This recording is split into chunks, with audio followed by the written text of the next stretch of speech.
Good evening. This is May 11, 6 o'clock, and we call this meeting to order. Hello. Roll call, please. Commissioner K. Mitchell, Here. Commissioner M. Mitchell, Here. Commissioner Trejo, Here. Vice Chair Lozano, Here. Chair Muse. Absent.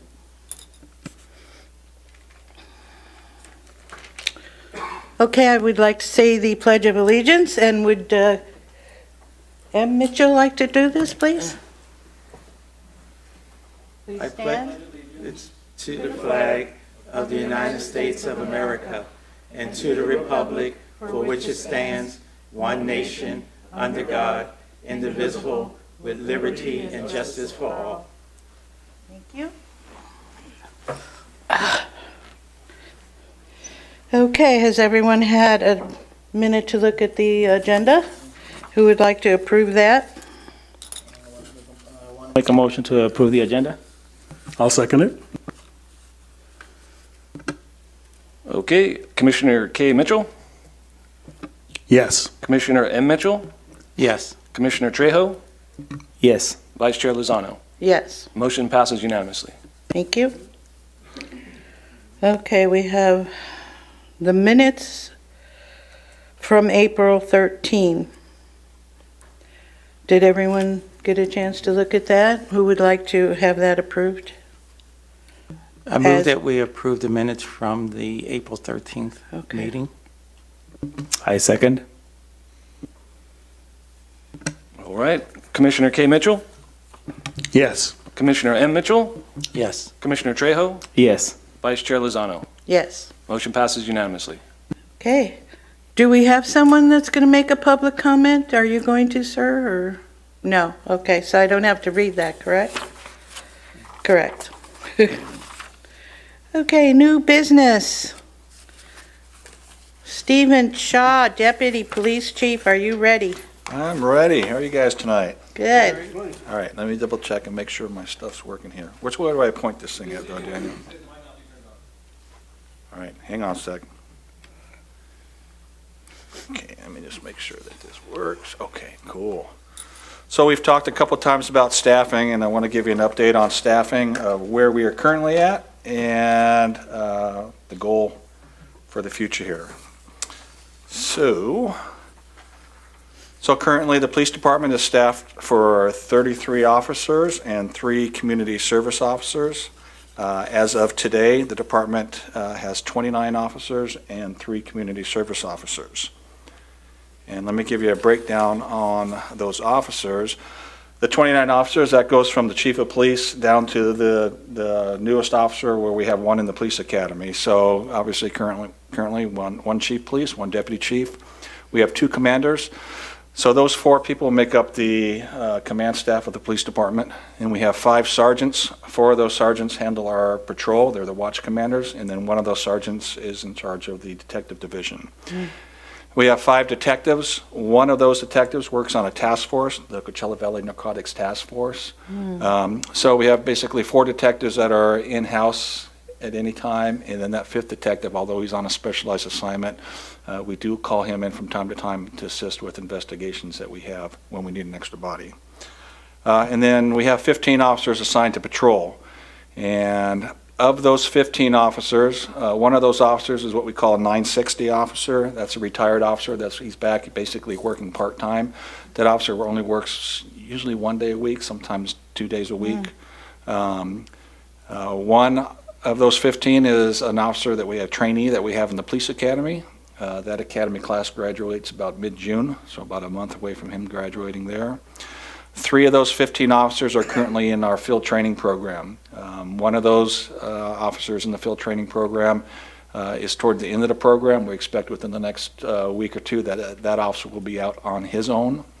2 of those officers just started last week in the field training program. So that can run anywhere from 4 months to 6 months, depending on how the training progresses with each individual. 1 of those 15 patrol officers assigned to the school resource officer. So that officer works at the high school, basically 10 months out of the year, and then summer months, the 2 months during the summer, They come back and they fill in patrol during the summer months for us. And then one of those officers, of those 15, is assigned to traffic.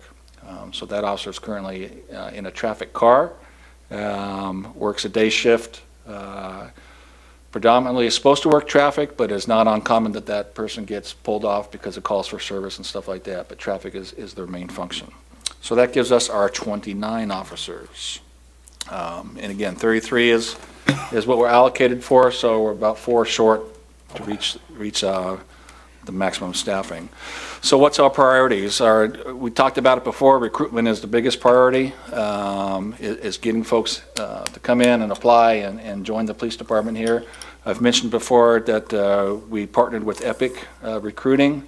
It's a national recruiting firm. They're based out of the Arizona area. It's been a process, but I had a meeting just yesterday. So tomorrow is the last date where they will deliver to me their deliverables and get final approval to kick off our recruiting campaign with them. I anticipate probably by the end of next week or the first part of the following week that campaign will kick off. It's basically a social media campaign. We'll have a new site on Facebook strictly for recruiting for the police department, on Instagram and on Twitter. And that's a combination of posters, flyers, social media commercials, that type of thing. So once we get those, I look forward to bringing those to you guys so you can see them. They've done a really nice job putting this stuff together. And then over the next 2 years, they'll be helping us in using their analytics. They're the professionals in this, targeting those demographics that we're trying to target to bring into the police department. And really focusing on those and watching how we progress over the next 2 years, making adjustments to that campaign. So we'll see how it kicks off, but I'm looking forward to that. What's our other priorities? And when we talk about recruitment, it's not just a problem we have here. It's a national problem for law enforcement across the nation. Every agency is competing for a very small candidate pool. 20 years ago, there was a very large candidate pool, and it was very easy for agencies to pick and choose. Right now, it's a very small candidate pool. Some of that is just the lack of interest in people joining law enforcement because of stuff that has happened in law enforcement over the last couple of years. So we're starting to see a turn in that, but it is something nationally that agencies are having a challenge with and working towards overcoming. Our biggest priority is patrol. We have to be able to answer the calls for service. That's our number one priority, is to answer those calls for service and do it in a timely manner. And then community policing and customer service. So COVID really put a damper on community policing where we couldn't get out. We couldn't have that face-to-face interaction with most folks. As a nation, all over, we've experienced that, and we're getting back into that though. But we talk about it with our officers all the time. We expect them to get out. We expect them to make those relationships with the community, with the businesses. We're a small enough city and a small enough department that it's very easy to be on a first-name basis with folks. I am, the chief is, and the officers are, and we continue to push them to do that. And then customer service. We provide a service. This is a business. When you have to look at it like that, I expect my officers to be professional and to provide the best service possible. And again, that's just something that just every day we work on and trying to strive to be the best at. So fully staffed, once we get to the 33 officers that we're currently budgeted for, the change that we'll see is in the patrol division. So nothing will change obviously with the admin, the command staff. Nothing will change with the sergeant or the detectives. But what will change is patrol. We'll get extra officers, and then also the traffic unit, we like to designate another officer strictly to traffic so we can try and get 7-day coverage for those. So with 33 officers, that gives us 4 officers per shift. So currently we want 2 officers and a supervisor per shift. That is not sustainable, and we've been doing that for 20 years. We cannot do that. 20 years ago, it was even not enough, but with the growth of the city and the amount of calls, we cannot do 2 officers per shift. Basically what happens is, I did just some real quick calculations. On average, So a shift is 6 a.m. to 6 p.m. and then 6 p.m. to 6 a.m. The 12-hour shifts. So there's 2 shifts in each day. On average, those shifts are getting 58 calls per shift. So when you think about 2 officers and 58 calls, it comes down to about 12 minutes per call for officer. Now, some calls officers are able to take care of rather quickly, but 12 minutes is not that long a time. And then if we have a major incident, whether it be a major traffic accident, some sort of violent crime, a shooting or something like that, they're out there for more than 12 hours. They're 12 minutes, they're out there for hours and stuff. So we cannot sustain the 2 officers and a supervisor per shift.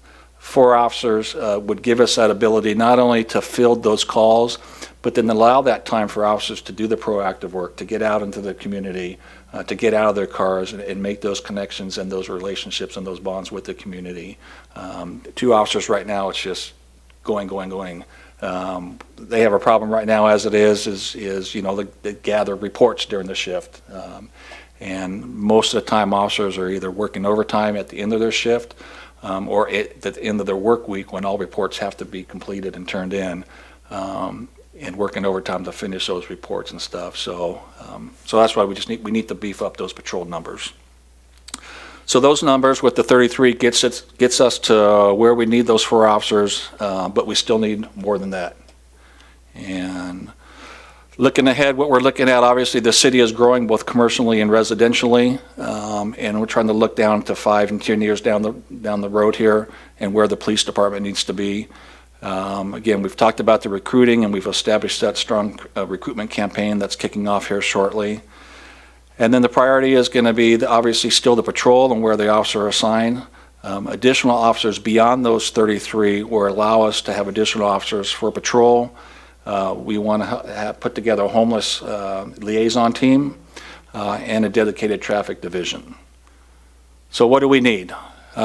We need 6 more officers. So we need a total of 39 at this point. I don't think it's too big a hill to get over, but 39 officers would give us 4 officers. We'll have those 4 officers per shift, and then it'll give us 2 mid-shift officers. So throughout the week, we would have an officer that comes in, usually from noon to midnight or 2 p.m. to 2 a.m., usually the busiest time during the day, and it gives us a couple extra officers throughout the week for that.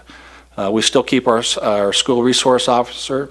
Allows us to put together 2 officers on a homeless liaison team. We're currently working with the city, and the city is working on putting a homeless outreach program, which not only includes law enforcement, but other resources, county resources, mental health, substance abuse, those type of things. So the 2 officers would just be a small component of that team, but we do need 2 officers on that team. And then it would give us 4 officers as a dedicated traffic team division, and that would allow us to 7 days a week have coverage for traffic, which, as you know, is a huge problem that we have in the city with some of the way some of these folks drive and stuff like that. So having folks out there every single day that are visible, I think would do great for traffic safety within the city. So 6 officers is what we're looking at. That would boast us up to the 39 officers. What's it going to cost? So to put an officer through the background process to hire an officer, it's about $5,000, $4,950. That does not include the academy. Most of the officers that we hire currently right now are officers that are either lateral, meaning they've worked for another agency, or they've self-sponsored themselves through a police academy, and they've put themselves through an academy, and they're looking for a first-time job at a department. So for 6 officers, it's roughly $29,700 to bring on those officers, get them through the background process. That's the background check, the medical check, the psychological check, polygraph, equip them with their initial uniforms. And the academy, which, as you know, obviously we talked about, we have 1 person through the academy right now. We have an officer that graduated that's out on his own, Officer Bailey, that went through academy. It's about $6,000, $6,000 to $7,000 for us to put somebody through an academy. So We are looking at still doing that. It's not something that we can do 100%, is just put folks through the academy. So we're looking at putting folks through the academy and still hiring lateral officers and hiring officers that have self-sponsored themselves. So that gets them in the door to us. And then salary for an officer, and these numbers kind of fluctuate depending on raises and stuff like that, but it's about $168,000 a year. So for the 6 officers, we're looking at just over $1 million a year additional is what it's going to cost the city to staff those officers. And then one other cost is the vehicles. So it's about $80,000 to put together a police vehicle. The vehicles get used 24/7. So I put on there anywhere between $80,000 and $480,000. So with those 6 officers, depending on the team, for instance, the homeless liaison team, those 2 officers, that would be one vehicle. They wouldn't each need their own. But for the traffic units, they may need each have one of their own. So it's anywhere within those numbers. So those are the costs for bringing on those 6 officers. And we've talked, like I said, we've talked before, and I know, we're always asking, what's a number? And so after looking at our calls for service, where we want to go, the growth of the city, I believe 6 officers would really set us up nicely and put us in a good position to provide the service to the residents that they deserve. Not that we're not doing it now. It's just, honestly, it's coming at a cost for the officers. They're working a lot of overtime. They're working on their days off, because obviously it's not just coming in and doing their shift they have to work. For a police department, for officers, it's continual training. So a lot of times on their days off, there's mandated training that they have to go to and get taken care of that they're constantly doing. And then there's training that in areas that officers are interested in, whether it's traffic or narcotics or something like that, that we want to provide those opportunities for those officers so they can specialize in those areas that interest them. So that's where we're at, and I'm happy to answer any questions you might have.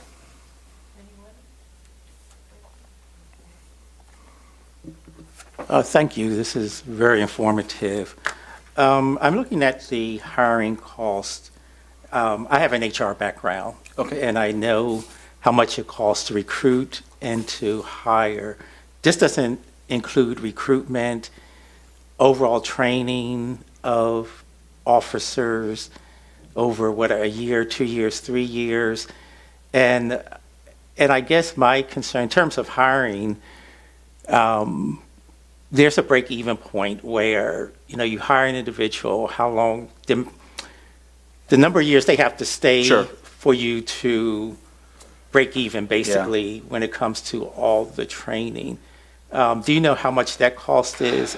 And also, what's the turnover? Do we have, officers leave before Sure. that break-even point? Yeah, and it's big for us being the size of agency that we are, but other departments, and you see other departments doing like hiring bonuses and stuff like that. So I sit on the board of directors for California Chiefs Officers Association, and that's a topic that comes up a lot. And I've talked to chiefs at other agencies that have done the hiring bonuses. And agencies will say, hey, we're going to bring you on, but you have to sign a commitment of 3 to 5 years. And what they found is a couple of things. One is the commitment, signing the commitment for 3 to 5 years, it's not holding up in court. So it's not valid to do it. It's a good idea, but when it comes time to push and shove, those agencies that have done that are not winning those cases in court. And then the hiring bonuses, they're finding it really doesn't bring in the folks and the amount of folks that they want. There are those that bounce around and are happy to jump for the dollar and grab those, but most agencies, most chiefs that I have talked to that have not, it's helped them a little bit, but it hasn't really been as good as they thought it would be. So, but it is about a 3 to 5 year thing once you bring them on before you break even. It's just like putting folks through the academy, and it's why for a long time we just did laterals and self-sponsored folks, is because you take a chance. You take a chance that, number one, they're going to make it through the academy. For instance, the officer that we have going through has about a month left. Certainly something could happen. That officer, something happens that they don't make it through the academy, and then for us, that's money out the window, unfortunately. Fortunately, everything is going very well with that officer, and we anticipate him graduating on time. And then it's that verbal commitment, and it's a conversation that we even had with that officer before he went to the academy, is, hey, we're going to do this, we're going to commit to you, and we're going to provide you a lot of resources, and we want you here, and we want you to succeed, and what we expect in return from you is to stay here, but we don't force them to stay here. Our turnover rate is not that bad. We've had a couple folks that have left over the years onto things like the DA's office, Riverside County DA's office. But we don't see folks leaving the department to go to another department. So someone in patrol leaving here to go to Palm Springs to work a patrol assignment there and stuff like that. So I think on our end, once folks get and they see what Desert Hot Springs Police Department has to offer, they realize that, one, you get a lot of experience here. You're wearing a lot of different hats that at some agencies you don't. A lot of agencies, you really focus in on a specialty, but here you get a lot of experience wearing a lot of different hats. But we're also very good, and the chief has been very good at wanting and providing the best equipment and opportunities for officers here. So advancement, getting into detectives or specialized assignment, advancing, making sergeants, stuff like that, becoming FTO, that type of thing. You can move very quickly here if you hold up your end of the bargain. You come in, you have a high work ethic, and you're willing to learn, and we will provide all those other resources. So yeah, we don't see the max exodus leaving from this department at all. It's just getting folks to, hey, look at us. You know, unfortunately, when folks think of like Coachella Valley and stuff like that, Palm Springs is probably the biggest thing. You say Palm Springs and everybody knows where that's at. So it's getting folks out here to look at our department and look at the city and look at what we have to offer. And more often than not, once we get them out here, they're very impressed at what they see, and they just don't realize that it was here. And this recruitment campaign that's kicking off is really going to help us showcase that.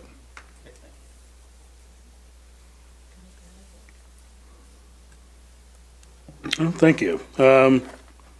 And thanks for bringing this report back. It was brought once before. I think that was the meeting, I think it was a December meeting that I was not here, and I wasn't able to see it. But I was able to go back and peruse some of the figures through the website, you know, take a look at the meeting as it was held. And I've had conversations with, you know, other people on the commission, you know, and we were actually interested in possibly a more ambitious expansion of the police department. I understand anecdotally that police staffing wasn't looked at since 1986, which, you know, you can see the little wheel going on in my head here. 36 years and counting that staffing hasn't been, you know, nobody's taken a look at that. Nobody's considered that it needs to be expanded. I think the idea of us getting to 33 officers and then adding officers beyond that, while it may not be the expansion as ambitious as myself and other people have talked about, I think this is a realistic and an important first step. That 10,000-mile journey begins with one step. This is a good first step. I think it's well thought out. I do believe it would increase the visibility of police, which would in turn deter crime. I do think this can have an impact. Even if crime's going down, and this would assist in driving it down further. I understand the challenges in recruitment and trying to attract quality people when many of them don't know where the city is. You know, I mentioned Desert Hot Springs to my former colleagues and, you know, family members up north. They said, "What? Where's Desert Hot Springs? You know, isn't that part of Palm Springs?" But I do believe when people come here and check out the city and what the police department has to offer, at least in terms of what I've seen, I think this is a realistic goal that can be achieved. So it's not necessary. We will look at the budget at some point, and that's part of our duties under the city charter. But as far as what I can see in front of me, I'm ready to make a motion, but I'll let my other commissioners go ahead and say what they want to say. Well, I'll say what I want to say. I love the report, and as you go back to 1986, in 2001, I recall there were only 10 officers. That's when my son was murdered, and it was hideous. But we did have the support of the the Riverside County Sheriff's off and on when we would call. So I think this is just beautiful. I mean, we're almost big time here. On your salary, I know you're connecting it all with the training and everything that you do, and I know they don't get $168,000 a year. But are we competitive in our salaries to, say, just Coachella Valley? Yeah, very much so. So last year, the officers got a very nice pay raise. That really does make us competitive, and I think that's made a difference in the applications that we're getting. Folks are seeing that we are competitive, and yeah, the 168, that's fully burdened, so that's benefits and everything like that. Correct, yes. But yeah, we are very competitive. And just before I forget, because you made a very good point, and I want to make it really, really clear, we need more officers, but they're doing a fantastic job out there. Yes. Crime continues to decrease. We still have issues like any other city, and we always will, unfortunately, which being human nature. But they're doing a fantastic job being out there. But we can always do better. We can always do more, and that's the goal. And like Commissioner Mitchell said, that visibility is huge. Yes. Being able to see officers out there on the street, being able to see those traffic units making traffic stops on the street. And when someone sees an officer making a traffic stop, that officer may not even be writing a ticket. It may be a verbal warning or something like that. But the impact that has on someone driving to say, oh man, they are out here. Because we hear a lot that we don't see cops out on Palm Drive and stuff like that. They're out there, they're just busy. They're answering other radio calls. So those extra officers will give us that ability to get out there and be more visible, and visibility is a huge deterrent. Well, that is the old cliche, where is a cop when you need them? Right. But we, the citizens, do you get a lot of online comments about, Yeah. wrong and right? And Yeah, we do. everything? We get a lot. Our social media campaign has we've done a lot to it in the last 12 months, and we get a lot of comments. The vast majority of them are very popular. We do have some naysayers. A lot of times it's the same ones every time, and we expect that. But you should know, we look at all that stuff. And when someone does have a comment on there, positive or negative, we look at it, and especially if it's negative, I look at it every single day, and it's, okay, is that something that we can do? Did we actually do something wrong or do it not right, and can we fix it? Can we make it better? Or is it just someone that it doesn't matter what we do, they're just not going to be happy, and they're going to talk negative about the police department? And unfortunately, there's some like that, and I don't even know if they're residents of this city. They just might be people that get online and they just go around and they do type of things, and that's kind of the cost of doing business. We recognize that. But if folks truly have positive or negative comments that they want to give, and they can come to the police department and do it in person too. But social media, online, in person, emails, anything like that, we want the public's input and feedback on how we're doing and what they'd like to see us doing better. Correct. We definitely want that. And we want the positive stuff, because it has an impact. The officers might not act like they like hearing that, or if they get a commendation and stuff like that, but it does go a long way, and they do need to hear that the vast majority of the community supports the police department and the officers and the work that they're doing, and we want to remind them of that, and that's why they're here. Thank you. I have one more question. How many vehicles do we have? So currently we have, I don't have the exact number, but we have about 25, and those are marked and unmarked vehicles. We have some old ones though. Some of them are still 2017s. We have some that are 100,000 miles and more. So we did our last big vehicle purchase was a couple years ago, and that was a lease purchase. But then we've also every year tried to purchase outright one or two vehicles. For instance, this year we have two that are actually being built right now that we've purchased. To try and keep rotating them.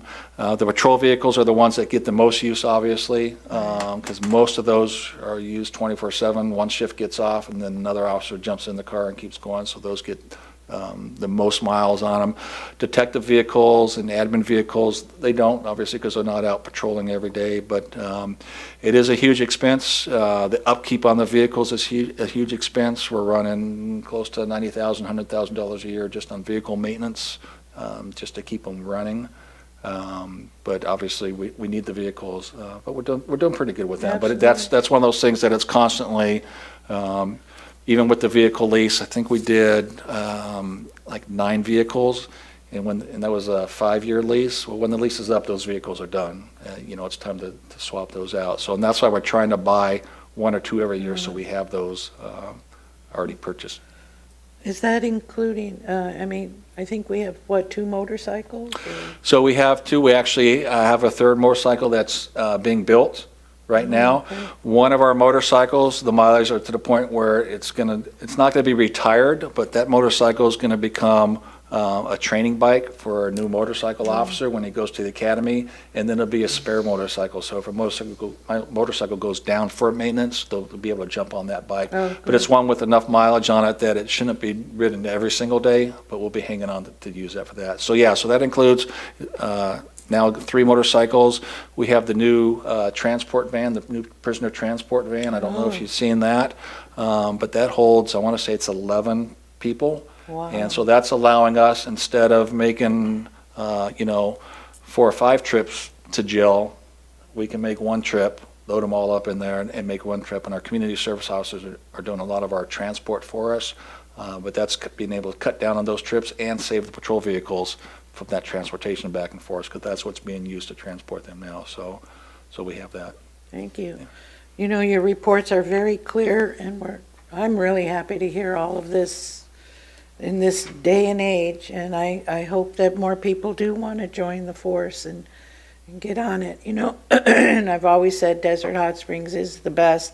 People just really don't understand this city, but it's one of the greater cities out here. Yeah. So Yeah. I appreciate it. Thank you. Anyone else? First off, I want to, commend you guys, because you guys do an excellent job, especially with short manpower. So thank you for all you do. I do see that you have, so there's budgeted for 33, and I honestly don't think that this is for the 39, that it's something that's not doable. I think it's very doable, I think, and needed. So I don't think it's unreasonable. I did have a few questions that Don asked already about, but so for the salary, and I did see a couple of cities, Indio, I think, and for the fringe benefits, about what percentage are you taking for the fringe benefits? So of that 168,000, so take-home salary for an officer, starting is about 75,000. And then depending on if there's any incentives, and that could be based on training, based on school, and then what they're doing in the department, if they're an officer or a detective or a sergeant. There's up to 20% that they can receive in incentive benefits, pay. So if you think between 75,000 and, 100,000 for salary is what it is. And then the rest is health insurance, dental, that type of stuff. And that's consistent with, because I thought in India I saw like almost 100,000 for salary. For salary, yeah. And that's probably, and I don't know if they're starting off at 100,000 though. There's probably benefits included in that. There are agencies, you'll see some, especially out in LA County and stuff like that, up in the Bay Area, where they start off at that. But it's pretty consistent and even with the cost of living for those officers up there. I also had I had the opportunity to meet with probably 20 Marines from the 29 Palms base, and probably about 15 of them were gonna leave in July. It was their last month, and I would say about 15 of them, or 13, 14 of them, their interest was in being a police officer, but they didn't know how to go about it.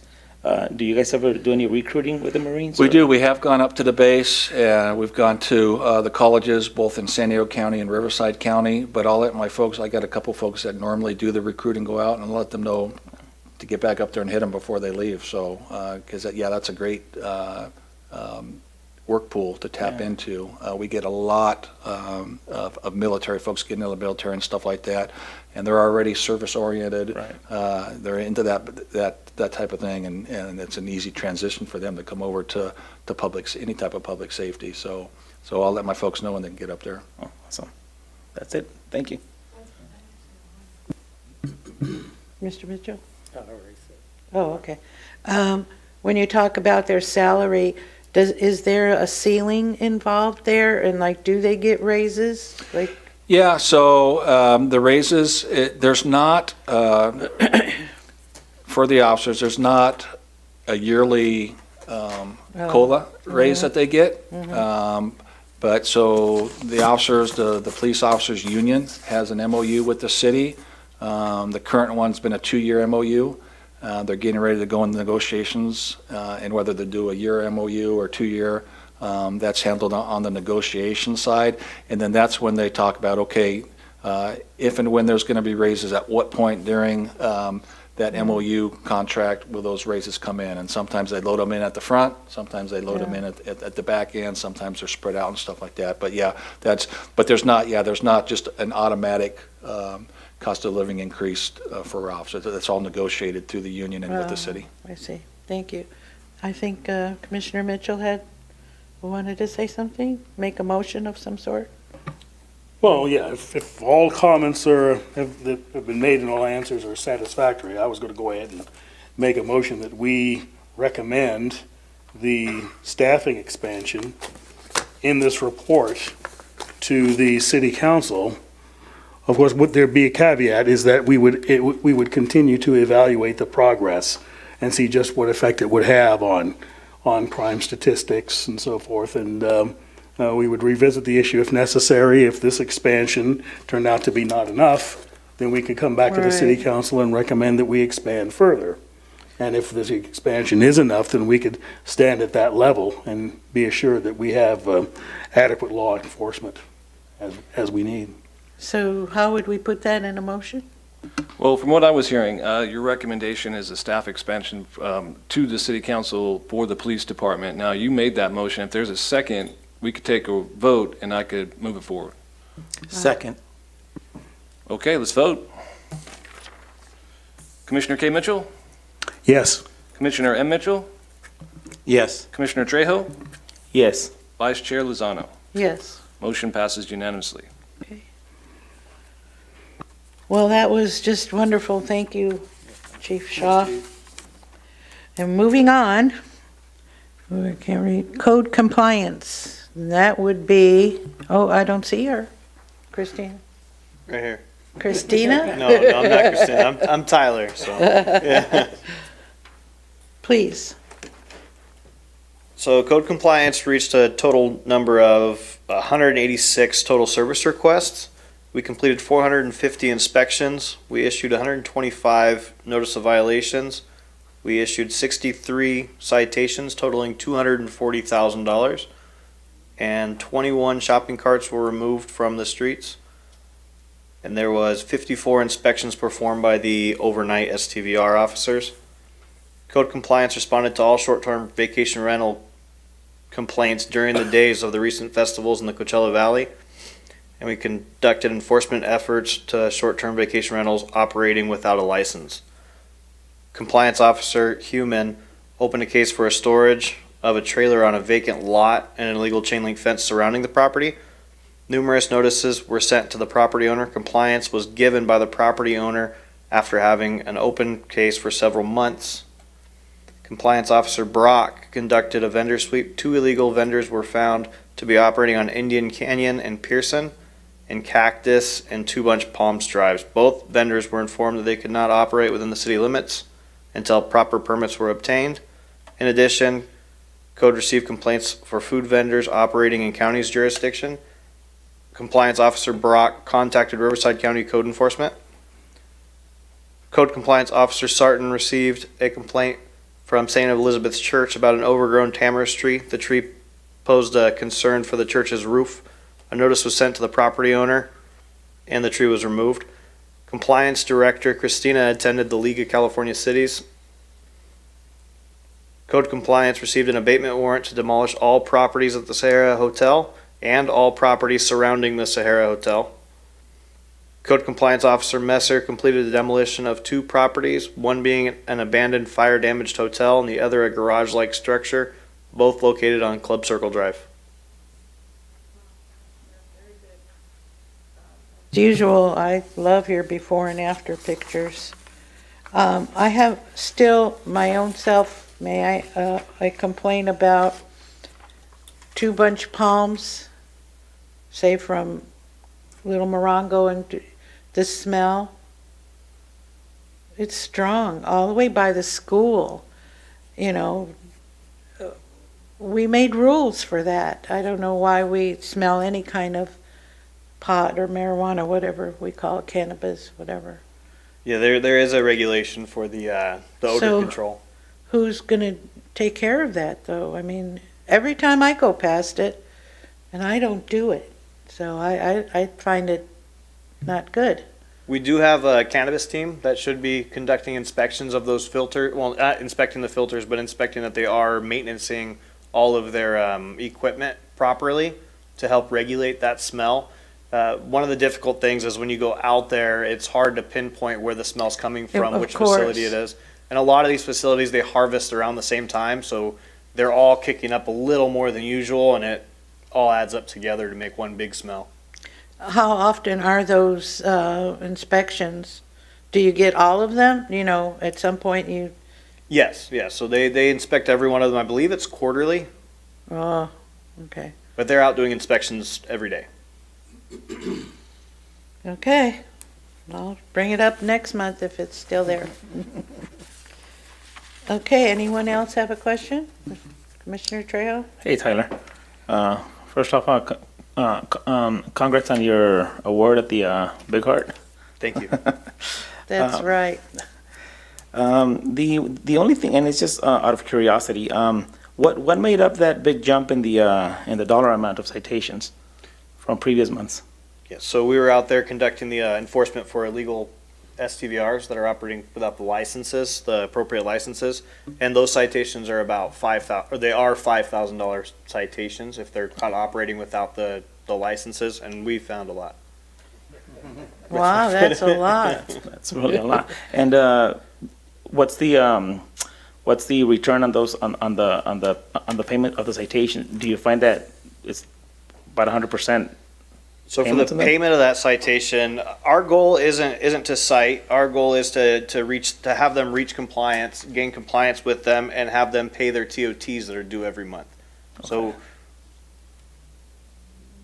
I don't know how many of those will get paid, how many will be dismissed if we gain compliance. Okay. But if they do not get paid, we're going to give them about a month, and after that, we're going to go re-inspect, make sure they see if they've obtained all the permits and licensings that they need. And if they have not, they're going to receive an additional $5,000 citation. It's a pretty big jump. It's about a 200% jump At from least. previous months. I anticipate next month to be around the same. Wow. Thank you. So, Go ahead. so are the fines for the first violation? Yeah, if they're operating illegally with no, that would be the first citation, $5,000. Okay, the only reason why I'm asking, because during those weekends, as we all know, there are quite a few people who rent out their houses for those weekends. And, you know, for a house, you can get probably $2,500 a night. So $5,000 if you're, you know, renting it for 4, 5, 6 nights in all 3 weekends, then that's just a dent in the profit you made over those 3 weekends, including, well, this weekend, which is the white party in Palm Springs.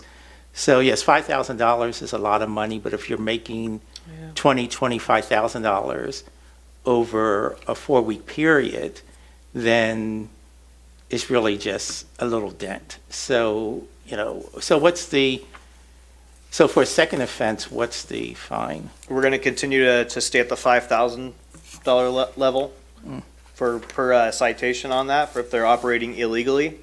And then our main goal is just to get them to gain compliance to collect the TOT.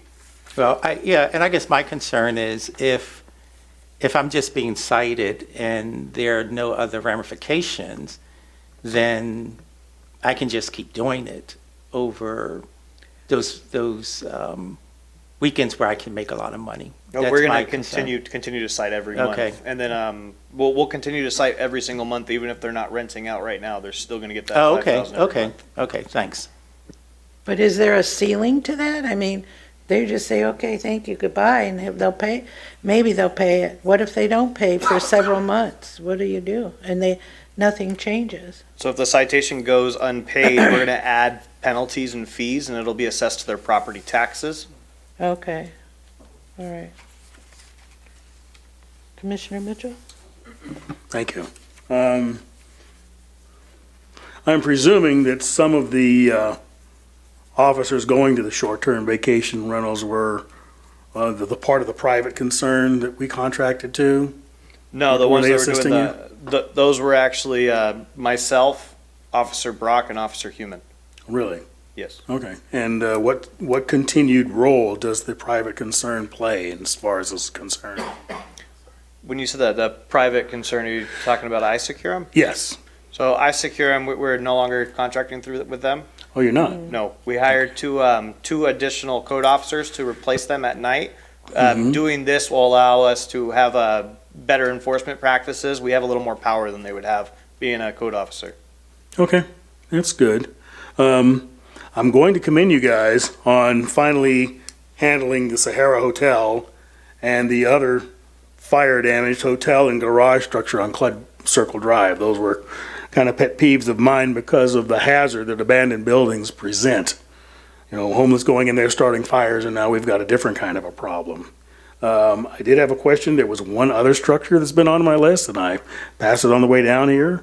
It's got an address of 11360 Palm Drive. It's been abandoned for quite a while. It also appears to have been supported some fire damage. Do we have any update on what's going on with that structure? Last month, I posted notice for the city's moving into a receivership. Okay. All right, that's all I have. Thanks. Anyone else? We're good? Thank you very much, Tyler. Thorough as usual. Did we have a? Okay, all right, thank you. So, I guess we're gonna hear from Chief Shaw again with the animal control report? Oh. Maybe fire first. Oh, no, well, I have animal control first. Oh, good, okay, sorry. Good evening. So for the month of April, we had 46 intakes. We had 14 animals returned to owners. We had 6 sent to rescue, 5 adopted. We had 1 animal that was taken to CVAC for a bite quarantine. 14 animals taken to the vet, 16 DOAs. We had 8 euthanized. This uptick in that number was due to several sick kittens that came in. From March through May is kitten season around here, so it's just a nonstop thing. 33 licenses issued, 21 admin citations, 24 warning citations, 153 calls for service, and we had 31 participants in the Animal Action League in the month of April. Any questions for animal control? All of your calls that you get, are they from dispatch? Not necessarily. We get a lot of phone calls at the office, you know, reporting neighbors' issues, concerns for welfare, whether it's, or just loose dogs, those kinds of things. So I would say a smaller percentage come in through dispatch than we actually get at the office. Yeah. Is that part of this report? Yes. Oh, I see. Yeah, they're all With accumulative. the dispatch as well? Right. Because even if an RP calls directly to us, we would then make the call to dispatch to let, you know, to put it I all see. together. Well, good, thank you. You guys are working really hard. Thank you. Anyone? Are you still having problems recruiting volunteers? Well, I wouldn't say that we're having a problem recruiting volunteers. Probably the bigger challenge with volunteers is having someone dedicated to coordinate them. because we only have so many officers. And for volunteers to just come in and, do something something as simple as walking the dogs, it takes, I have to have some oversight on that so that we don't have someone getting hurt, But we have people come that want to volunteer all the time, and then generally, once we give them the background vetting information, that's when they kind of evaporate. Is there any follow-up with them, or? Not on my part. Again, the challenge for me, and I mean, that's how I started here. I was a volunteer for almost 9 months. And, a lot of the bigger shelters, they have much more robust volunteer programs, but they also have the people that can coordinate and run them. We have had several high school kids that'll come, and they come like one weekend, and then they figure out that, picking up dog logs just isn't exactly what they wanted to do, and then they disappear, so. Anyone else? Yeah, so on the last meeting, one of the challenges that they mentioned is that the adoption of pets. And I was asking if it was feasible for you guys or volunteers to get to the different things that the city does. For example, the Fridays by Pearson, or the 4th of July parade. Can you guys do that, or is that something that we have to ask City Council? I'm not sure what you're asking, what they do, like a booth? Yeah, or- like a booth, like an adoption clinic. It's not been brought to my attention. It's something I can speak with Sergeant Zamora about and look at. But again, it's personnel, probably time and dedicated time to do that. Okay. Now, is that something, if there's volunteers, Daniel, is that something that we have to ask the City Council, or is it something that just can be done from animal control? Yeah, they have to go through the proper, Okay. routes of leadership and their bosses and stuff, Okay. protocol. Okay. It wouldn't just be like, hey, can we just go do this, Okay. chain of command. Anyone else? Well, I had a general question about, I perused a couple of comments regarding animal control in this city on social media, and there were a couple of issues that were mentioned by citizens. And unfortunately, I was not as well versed in the history of how we came to get animal control here in Desert Hot Springs separate from Riverside County, and why it was an improvement in service. I've heard over and over that they're happier with the service of our own animal control Right. versus Riverside.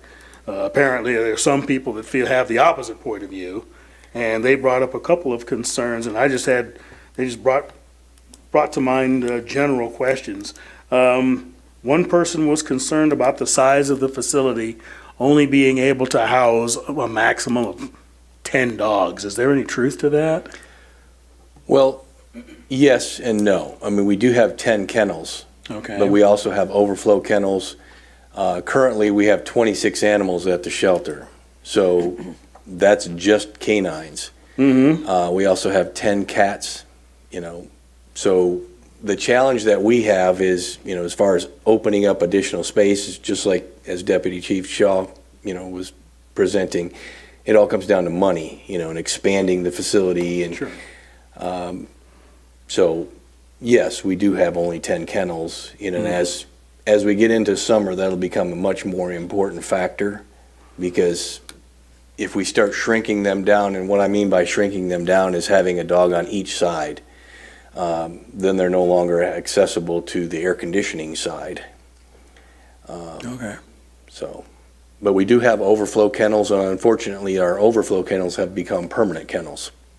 Yeah. Because we just have so many dogs here right now. Okay.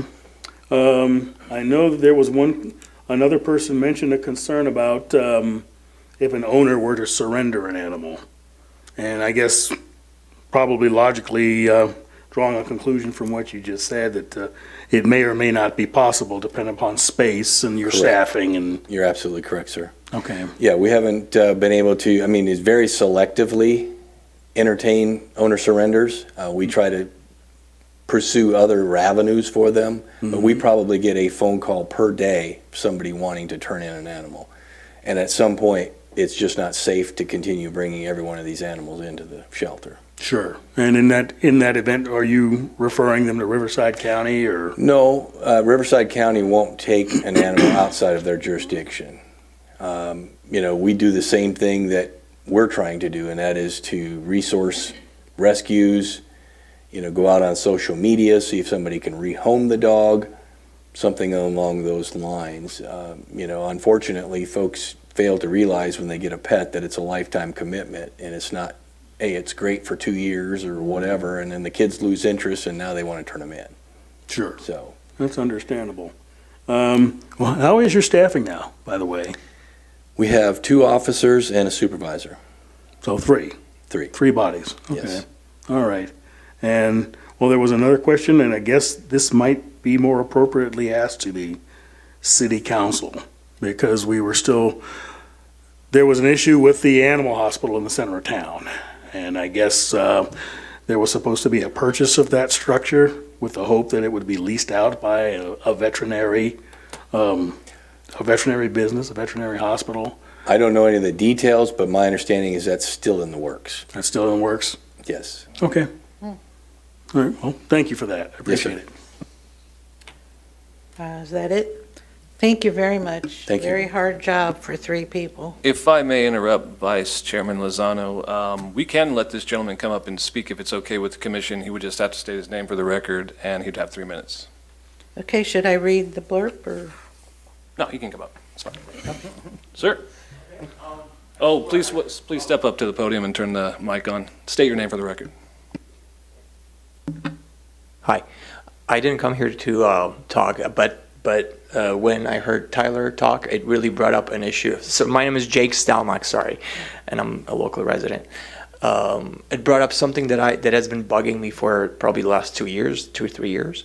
Does the city have, so it starts with a question, and depending on whether it's a yes or no, then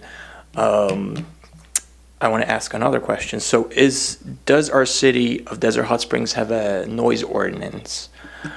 For example, if there's a loud noise after 10 or 11 p.m., is that something that, isn't supposed to be going on, or do we not have a noise ordinance? Oh, I apologize, but it is not time for a back and forth to ask questions. You can Okay. state your 3 minutes, and Okay. then whatever the concerns you have, the department will Right. meet with you after. So if yes, do you guys enforce that as well?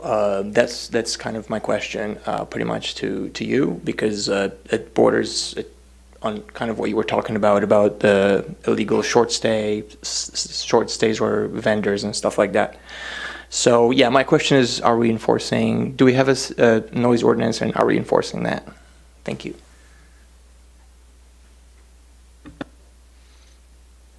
Well, thank you very much. Are you referring to animal noise or just noise?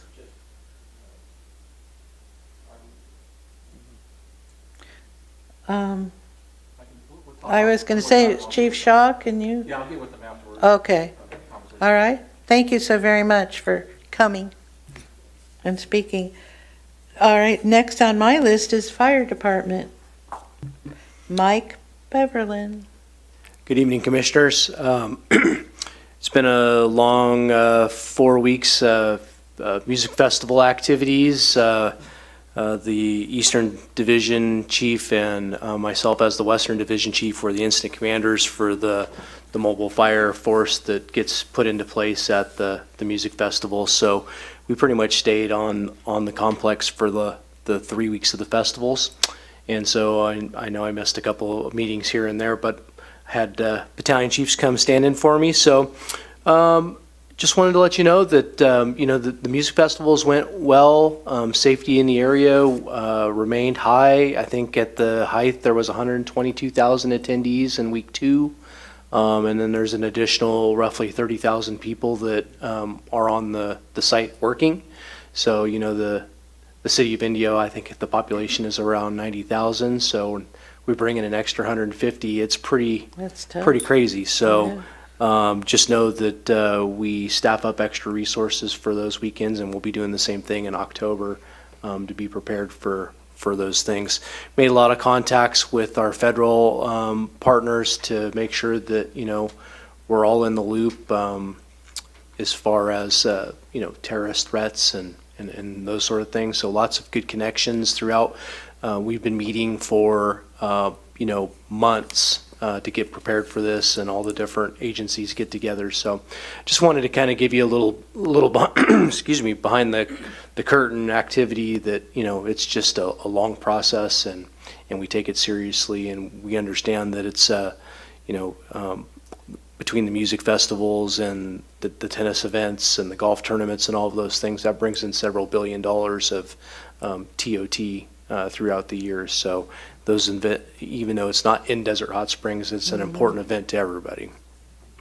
As far as the monthly report, nothing out of the ordinary for us in the statistical categories. We did have 3 significant incidents. One ended up having a civilian fatality. I don't know if there's any questions about any of the statistics or any of that, but I know that Commissioner Mitchell asked me to produce a report that would include the statistics for Fire Station 36. We're just not there yet. The IT department is having a hard time getting both of those stations put in together and not contaminating the data for other reports. So we're still working on it. As soon as I got something, I'll provide it. That's the end of the report for me, unless there's any questions. Anyone? Commissioner Mitchell?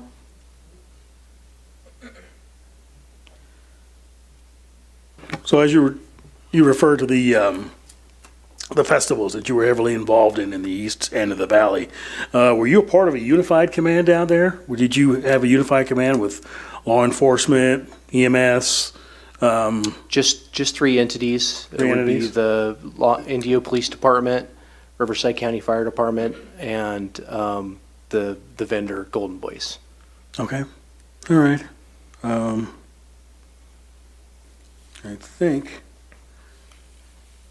I think you told me this before. Truck 86 responds to DHS, and Truck 86 is out of where now? Indio. Oh, that's the Indio truck. Wow, that's a haul. Okay. So that probably was, when a dispatch came down for, fire in Desert Hot Springs, probably Truck 33, I'm assuming, was committed to an incident, and then they cleared the incident and responded, and Truck 86 probably just canceled en route. Okay. Well, when you have when you dispatch for a structure fire, and you're usually dispatching typically a task force, it might be closer to a strike team if you're sending all engines and everything like that, but typical structure fire, single-family dwelling, stuff like that, would it consist of 4 engines in a BC? Would it be 3 engines, a truck company in a BC? Would it be 4 in one, or how would that flesh out? So as you might recall, I've talked about our emergency dispatch center using the new technology. And so there's roughly 10,000 different dispatch levels, depending on what questions are answered in what order, as the 911 caller is queued by the dispatcher or the call taker. So I can't give you a great answer, but I would say that generally speaking, for a known working fire, we're talking about 5 engines, a truck, a battalion chief, and then almost always the breathing support will get tagged on. If it's in the summertime, if it's hot at all, we'll probably just bump it to a 2-alarmer. And then we'll also be, looking for ways to get our folks rehab. So we have, some private vendors on the ticket for to bring out a sun bus to be able to get our folks out of the heat and into some air conditioning. And then usually there's some kind of logistical package that will take care of the folks with some ice, Gatorades, food, depending on how long the incident goes. Sure. And then in that case, do you is it commonplace for you to employ medical monitoring at these incidents? It is. Okay. So we have two stages. We have a rehabilitation policy, and there's 2 stages. One is the informal rehab, which is basically, companies just getting into the cab of the engine, taking off their PPE and cooling down with the AC. And then there's a formal rehab where we actually have an assigned team. Our breathing support also has a rehab package on it, has easy ups, cooling fans with misters, and a whole array of chairs, towels, ice chests, and then we'll attach either an ambulance or a medic squad to that to be able to do all the medical monitoring. Okay. And just that last question, that last point, I think you covered it. Do you automatically request a transport ambulance, or do you No. special call them if they're needed? We do call, however, especially in the areas where the fire department doesn't control the ambulance transporting units, they don't have to come. They can come if they want, and they're pretty short-staffed, so we almost never get, so we rely on ourselves. Okay. Okay, thank you. Anyone? Thank you very much, as Thank you. usual. It's great. Okay, moving right along, we're back to Chief Shaw. All right. So crime stats for the month of April, no homicide or sex offenses to report, so that was very good. We did have 4 robberies. Our aggravated assaults went up a bit to 19. Burglaries up a little bit, 15. And what's some other things that are of interest here? Let's see, motor vehicle theft, we're still having that issue, about 22, and that's been pretty consistent each month and stuff. Our theft from motor vehicles, we had 13, so we've talked about it before. Just reminding folks, stop leaving your stuff in your car. Right. Lock it up and stop leaving your stuff in plain sight in the car, because we can cut those down quite a bit if folks would just stop doing that. So that's our crime stats. And then as far as our events, so for the month of April, 3,361 different events, either self-initiated by the officers or calls that came in through dispatch to the officers. 950 between traffic stops, vehicle checks, pedestrian checks, business checks, that type of thing. They made 89 arrests for the month of April and issued 281 citations. And that's a combination of moving citations, misdemeanor citations, and Municode citations. So they're keeping very active out there, like we've already talked about. In terms of the budget, we're getting close to the end of the fiscal year. End of June is obviously the city's fiscal year, so the police department currently, we're about 83% of the budget year, so police department's currently at 80% of the budget, and animal control is at 73% of the budget. So right in line.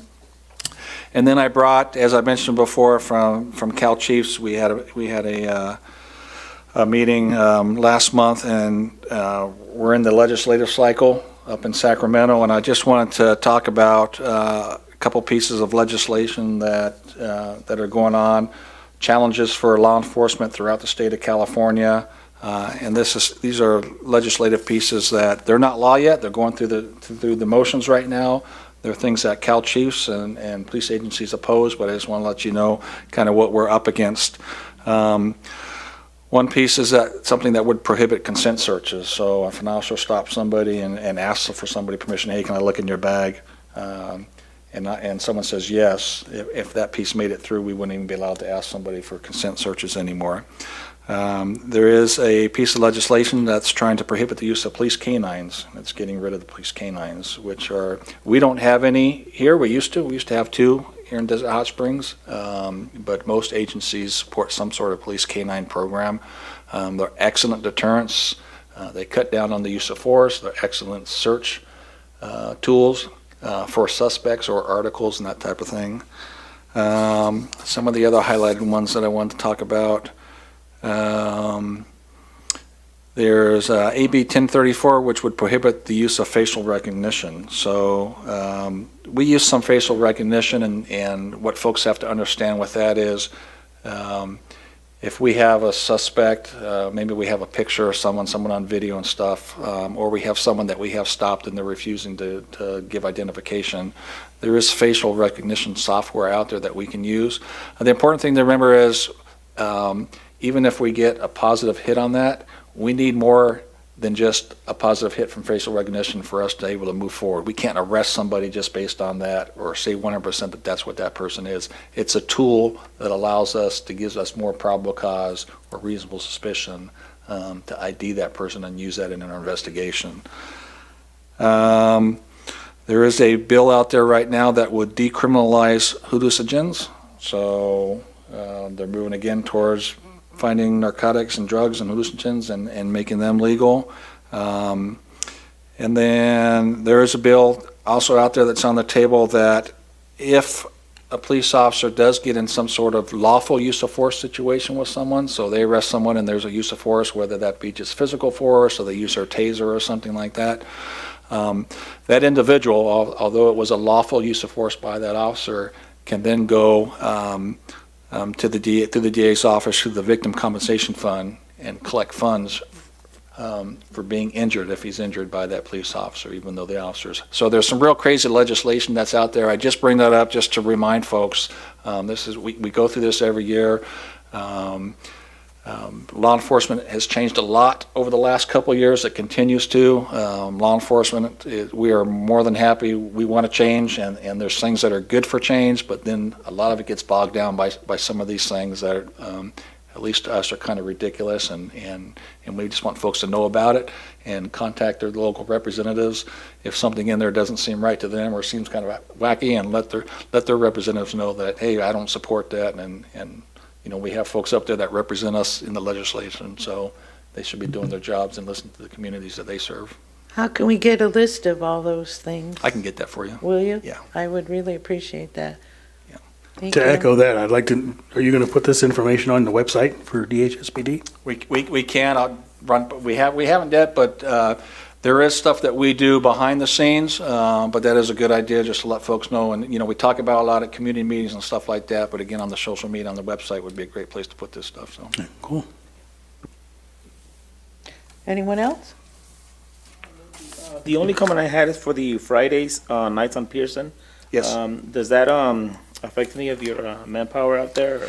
Yeah, so that starts this Friday, and it runs through, what is it, like mid-June or something, I don't have the exact date. But we are going to, so that runs from 5 PM to 9 PM. We will have 2 officers assigned specifically to that event.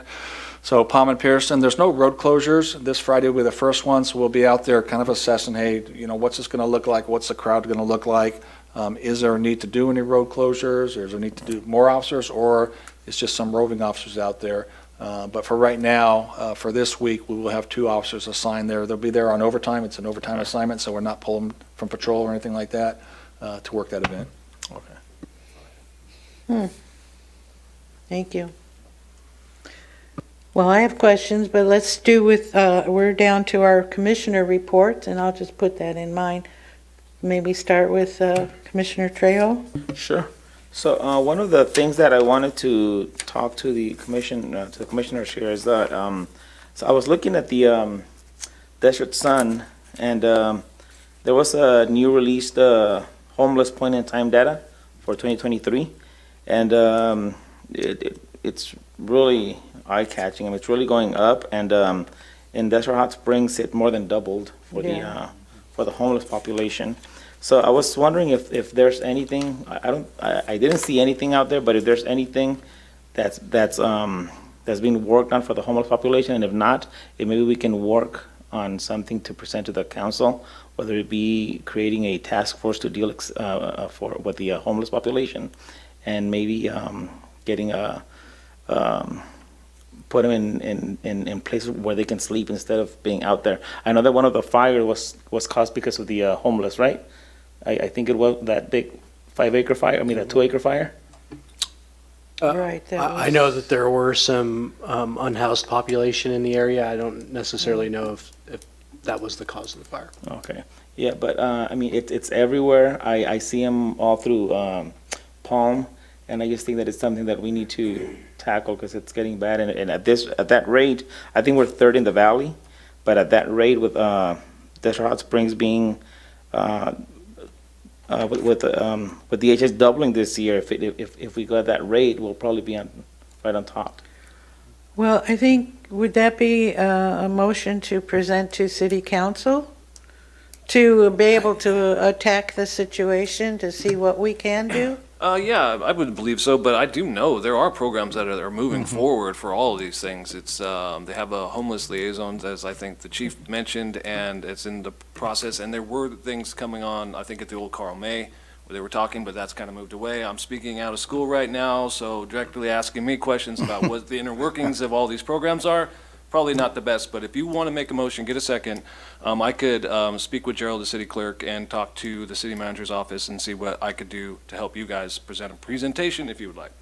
And also, you may want to speak with Councilwoman Pai, because she has been working with the homeless and on those issues for a number of years.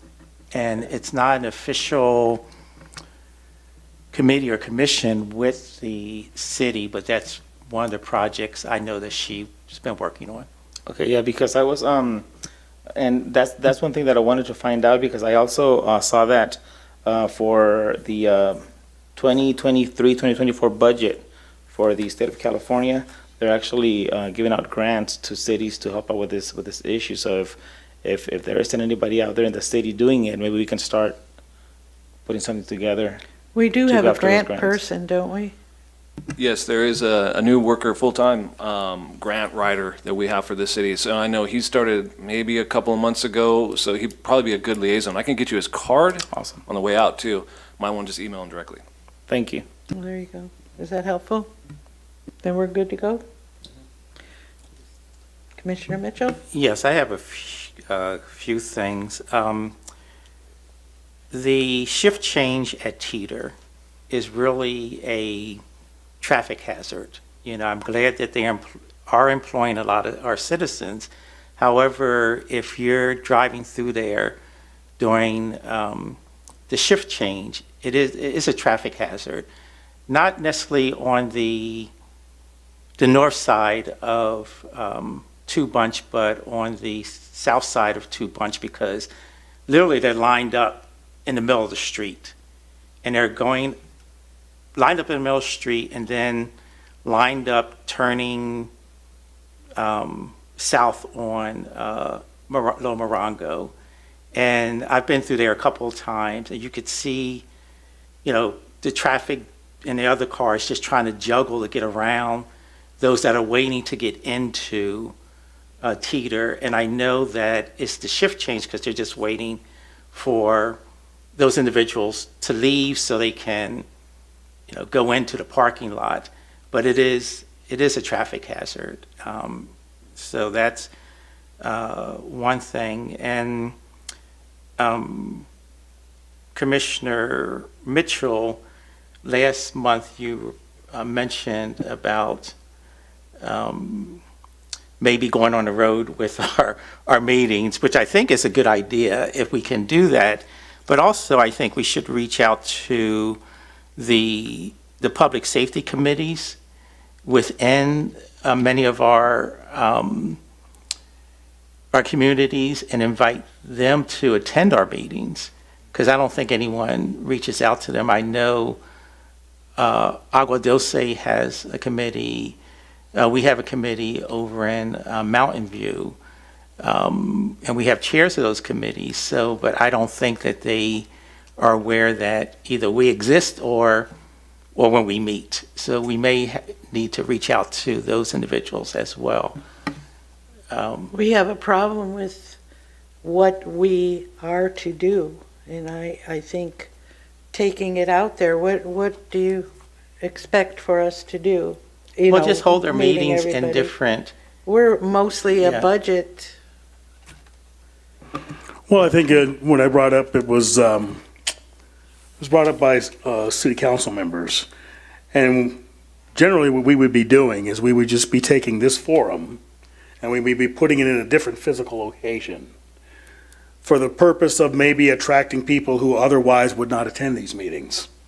As Commissioner Mitchell stated, there are people that within the city that don't know we exist. We've often been confused with the city council. They think we're one and the same, which isn't true.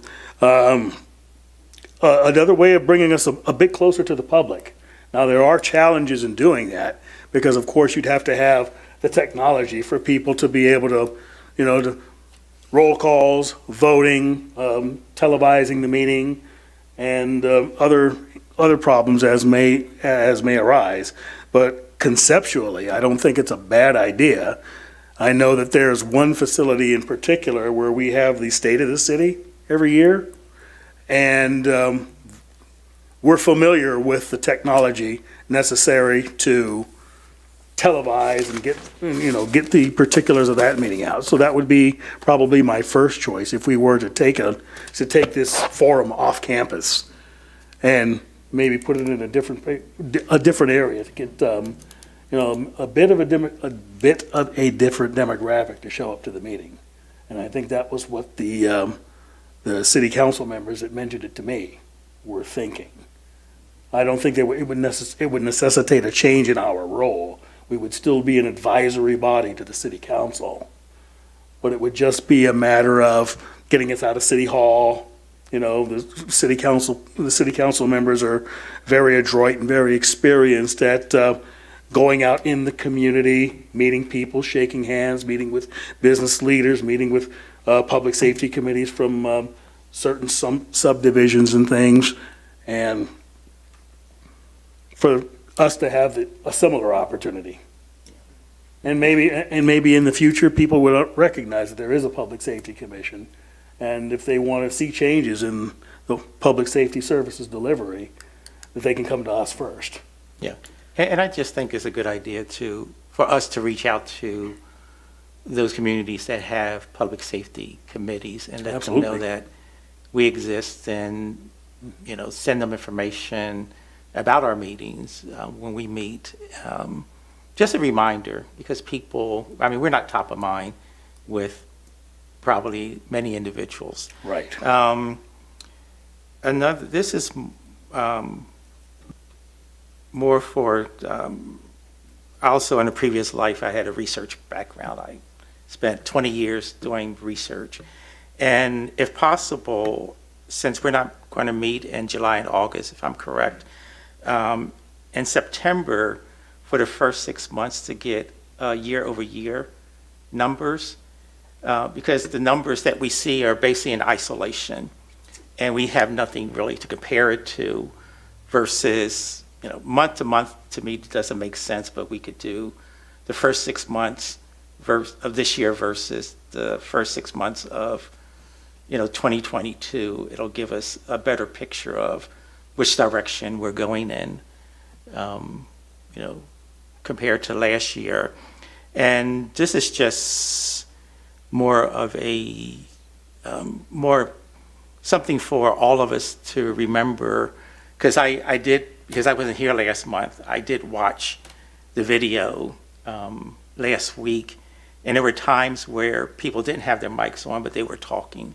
So you can hear what's being said. So I think we just need to be conscious of making sure that we turn our mics on when we're talking. And there were some periods where there were back and forth between commissioners and you couldn't hear what was being said. And I think that's also part of what we have to do for under state regulation. If we're talking, we have to be heard.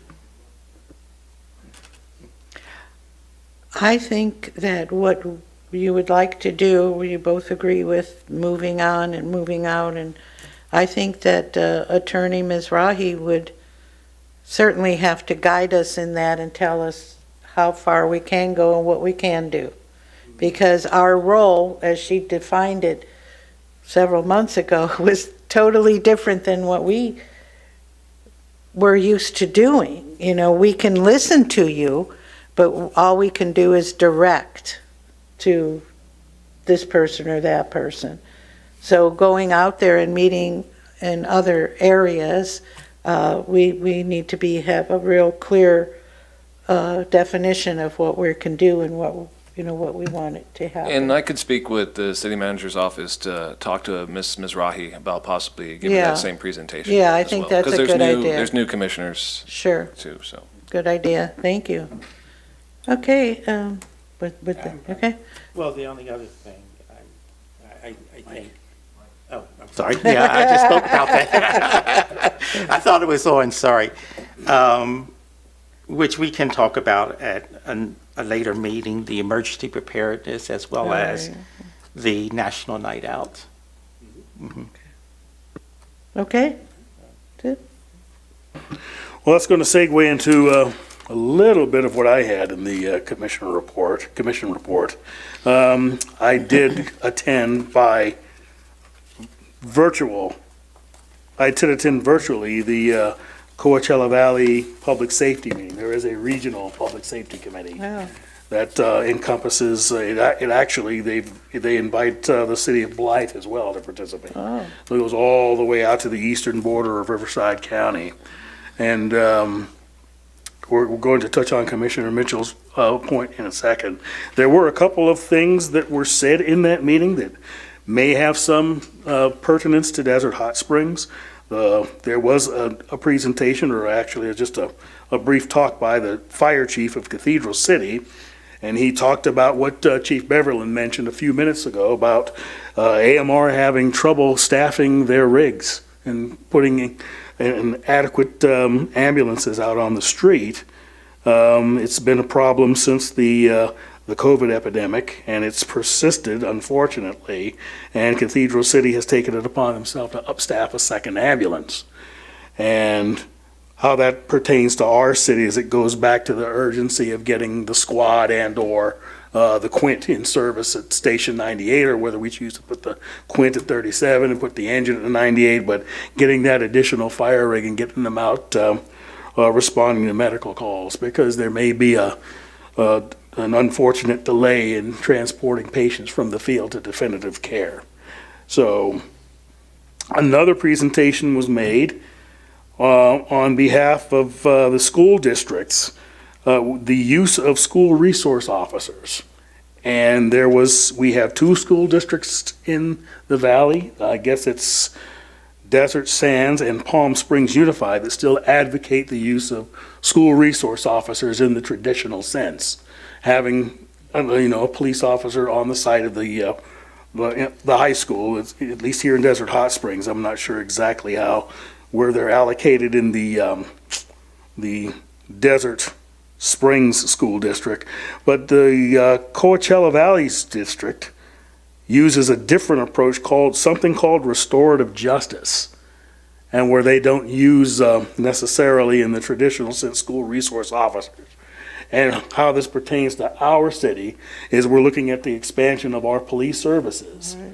Now, statistics are still forthcoming at future meetings of this regional body. They're going to discuss, just what the differences are in instances of, say, violence or breaking the law on school grounds and bullying and the likes, where school resource officers get involved. Where it pertains to us is if they're modeling Coachella Valley School District is more efficient, we don't know that yet, we got to get the stats in.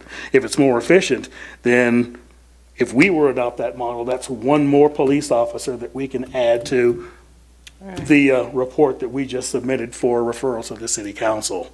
And that would give us a little bit more flexibility. One officer is not a tremendous amount, but hey, I'll take as many officers as I can get on patrol as I can.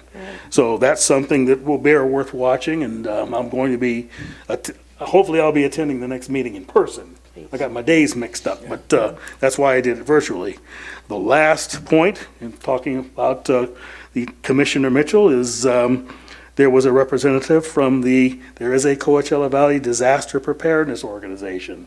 It is all volunteer. I think it was the president that made the presentation. She emphasized individual preparedness, and they are available to make presentations. And I would love to have someone from that organization come out to us, make a presentation in this forum, and maybe place us in a direction where we can, start some programs in that vein out here.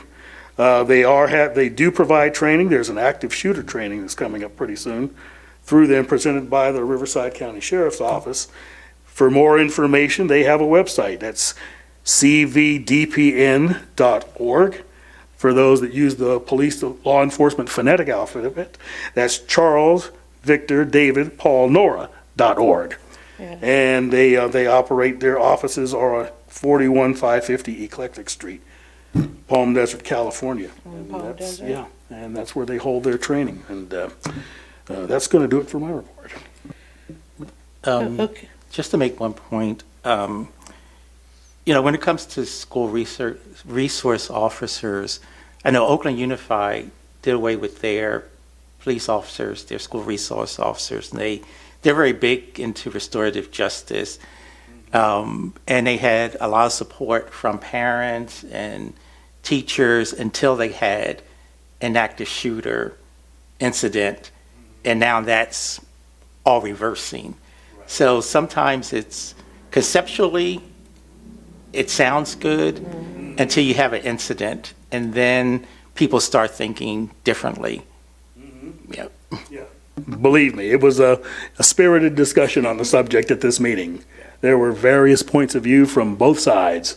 That was mentioned about the active shooter incidents, and there were also comments made about how discipline is meted out among different sorts of groups. So it will be interesting to see the statistics and see what comes out.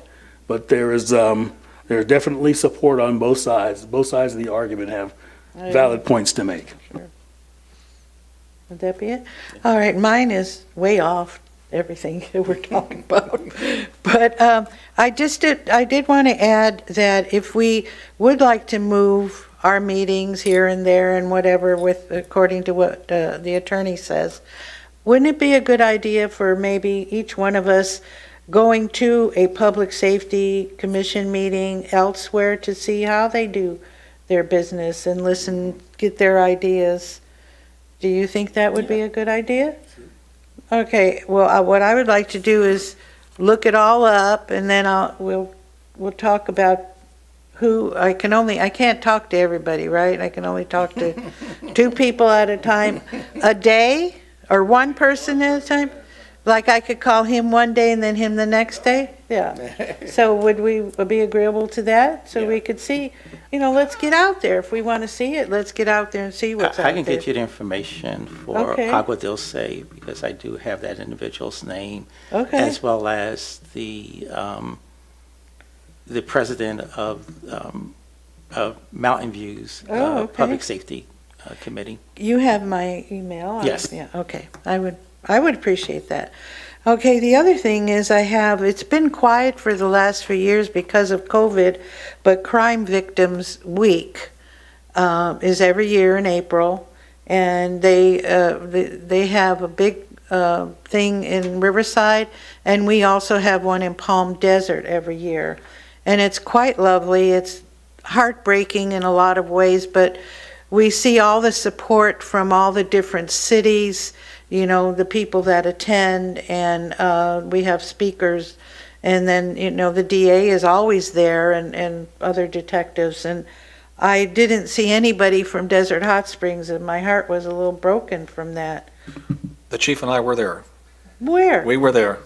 We're standing in the back. You We didn't were come there. say hello? I was looking, I didn't see you. I would have. I was in the second row. I would have. You'd have been the first person I came to see if I saw you. Yeah, and Mike, DA Hestron, I'm always hanging around him too. Okay, I take that back. But it's very lovely, and everyone should try to attend, because there's a lot of sadness in this world, and everyone goes away feeling more comforted by that. It's a big deal, and in Riverside they have the wall and everything, and that's all I want to say. But I am sorry, I didn't see. I looked, believe me, but okay. I get a lot of texts from people I know and people I don't know about certain things here, and recently these green lines on the street, I'm so disappointed in this whole street situation. And you were going to ask Daniel Perez to contact me, and he never did. I actually did email Nick Haker, who's the Public Works Director, and I Okay. have an email chain to prove that, so I'll speak with him. Please, can you ask him to contact me? I would love to have a meeting with him. Absolutely, first thing Okay. Monday. All right, thank you. And I took another time to go to dispatch. I wanted to actually sit there and listen to what they do. And I was there for a couple hours, and June, is it June Casenby, I believe? This girl knows everything. I mean, she has all these computer screens, and one up here and 4 over here. She knows everything, and she informed me that that's where all of your reports come from. She puts it all together. I thought that was very interesting, and they're just it's just very interesting. If you all want to do that, they're happy to see you sit in there. And she did have a couple of calls, and how they transfer it. If it's not in the area, they transfer it to Riverside, they transfer it to the police department, and I was extremely impressed. And I'm going back again when I have more time. I didn't have as much that day, and I just wanted to compliment them, and I'm so happy that we have that. So I think I've done. So if that's it, One more thing. one more thing. It was mentioned by Commissioner Mitchell, and that I believe it'd be appropriate to agendize it for our next meeting. We are permitted in the city council to go dark for both July and August. Typically, since I've been here, we've only gone dark in August. Yes. And the city council just had they went through their summer-winter scheduling, and they brought up the days that they were going to be dark. So if we could go ahead and put that on the agenda for our next meeting so that we can talk about when we're going to go dark, and it's typically August for us. Yeah, absolutely. And actually, I mentioned this to Commissioner Martin Mitchell when he came in, that it's in the municipal code right now for the Public Safety Commission, has a second Thursday of every month except for July and August. It's already in there. And last year that wasn't happening, but I No. looked. So July and August are dark. Yay. Oh. Well, the main thing that I love to do, meeting adjourned. Thank you, everyone. That was very good. Thank you. Good meeting. Good idea.